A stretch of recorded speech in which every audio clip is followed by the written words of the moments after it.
ठीक है, अब हम समझते हैं कि मैट्रिक्स को प्रदर्शित कैसे करते हैं, मतलब इंडिकेट कैसे करते हैं। तो मैट्रिक्स को प्रदर्शित करने के लिए ए बी सी डी यानी इंग्लिश के कैपिटल लेटर्स का ही यूज करते हैं, ठीक है, प्रयोग करते हैं। और जो संख्याएं होती हैं उसके अंदर, जैसे मैंने आपको बताया कि इसके अंदर संख्याएं होती हैं, तो संख्याओं को क्या बोलते हैं, मैट्रिक्स के अवयव यानी इंग्लिश में एलिमेंट्स। तो ये एग्जाम्पल के द्वारा हम समझेंगे। ए, देखो मैंने बताया आपको कि कैपिटल लेटर से ही डोनेट करेंगे, तो ए बी सी आप कुछ भी ले सकते हो, ठीक है। तो ए बराबर इसमें क्या है, 1 2 3 4 5 6 7 8 9, ठीक है। तो ये तीनों हम, मैंने बताया आपको कि जो पंक्तियां होती हैं सीधी उनको रोज कहते हैं, और जो ऊर्ध्वाधर रेखाओं में संख्याएं होंगी उनको कॉलम्स कहेंगे, ठीक है। और m इंटू एन इन दोनों का गुणा होता है, यानी कि m मीन्स रोज यानी पंक्तियां, n मीन्स स्तंभ यानी स्तंभ। खड़ी खड़ी ऊर्ध्वाधर रेखाओं में जो संख्याएं होती हैं उनको स्तंभ बोलते हैं, ठीक है।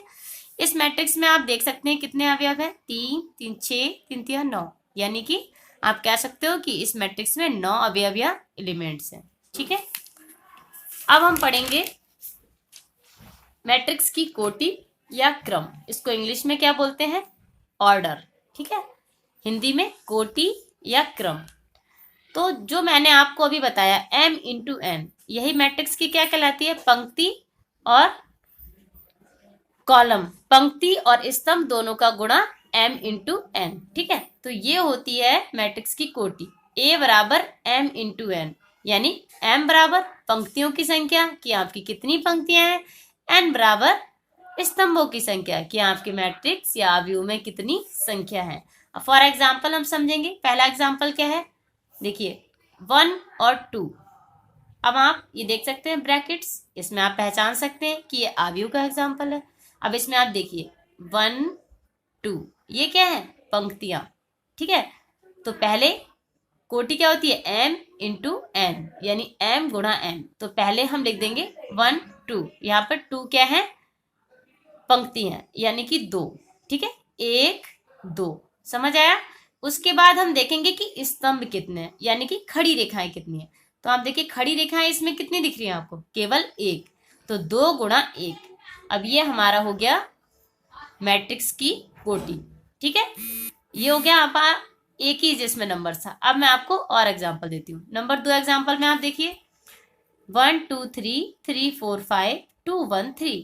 अब आप देखिए इसमें काउंट करिए, ये पंक्ति, ठीक है, 1 2 3, टोटल कितनी पंक्ति है, 3, ठीक है।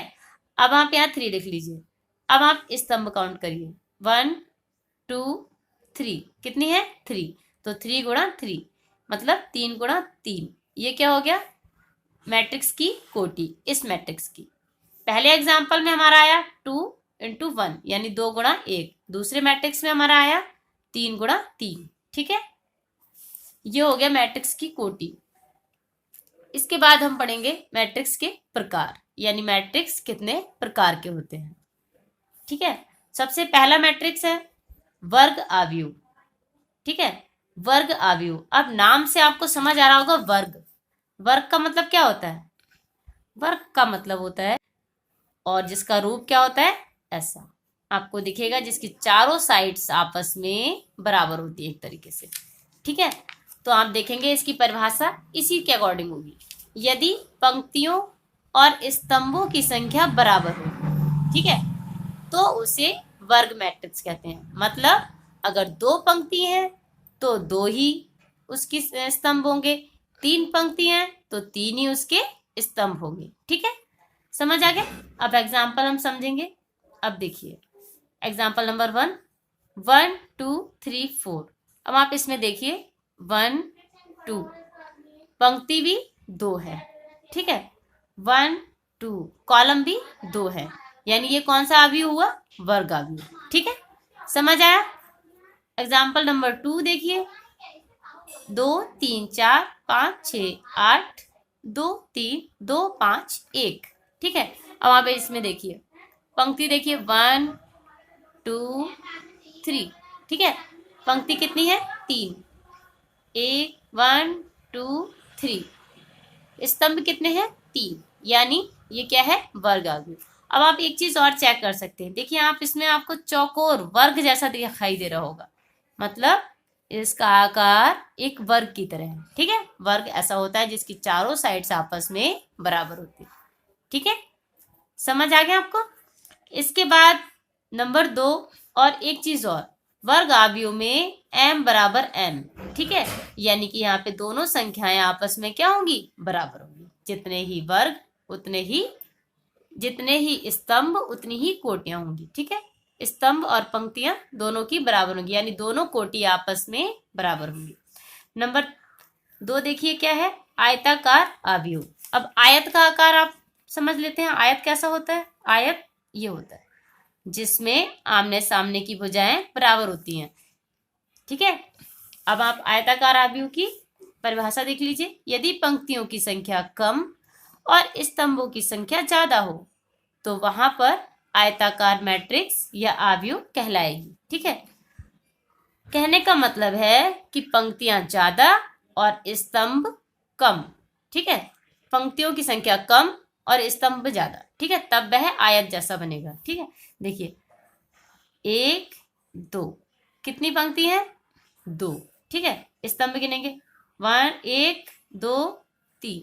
ठीक, 3 हो गए। अब आप देखिए पंक्ति 2 है, स्तंभ 3 है, अतः यहाँ पर आयताकार अवयव है। दूसरा, यहाँ पे आयत जैसा शेप भी बन रहा है।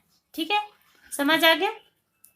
हमने 2 पार्ट्स पढ़ लिए, अब नंबर 3 पढ़ते हैं हम। पंक्ति मैट्रिक्स या पंक्ति अवयव। ठीक है, पंक्ति अवयव क्या होता है? यदि मैट्रिक्स में केवल एक ही पंक्ति हो तो उसे पंक्ति मैट्रिक्स या अवयव कहते हैं। कहने का मतलब है कि उसकी पंक्ति केवल एक ही होगी। ठीक है, रोज नहीं होंगे, केवल एक ही पंक्ति होगी। ठीक है, एग्जाम्पल नंबर 1 देखिए, इसमें आपको एक ही पंक्ति नजर आ रही है। ठीक है, नीचे और नहीं है कुछ भी, इसमें देखिए आपको एक ही पंक्ति नजर आ रही है। नंबर 2 3 पंक्तियां आगे नहीं होंगी। ठीक है, पंक्ति कितनी? एक लिखेंगे। कॉल और स्तंभ कितने हैं? 1 2, 2 लिख दिया हमने। पंक्ति 1, स्तंभ कितने हो गए? चाहे एक ही नंबर हो तब भी स्तंभों को गिना जाता है। आप ये नहीं कह सकते कि इसमें अन्य संख्याएं नहीं है तो उनको ना गिने। ठीक है, तो 1 2 3 स्तंभ ऐसे गिनेंगे 3 आएंगे। ठीक है, पंक्ति कितनी होगी? 1। इसकी परिभाषा में यही है कि यदि केवल एक ही पंक्ति हो किसी मैट्रिक्स में तो उसे पंक्ति मैट्रिक्स कहते हैं।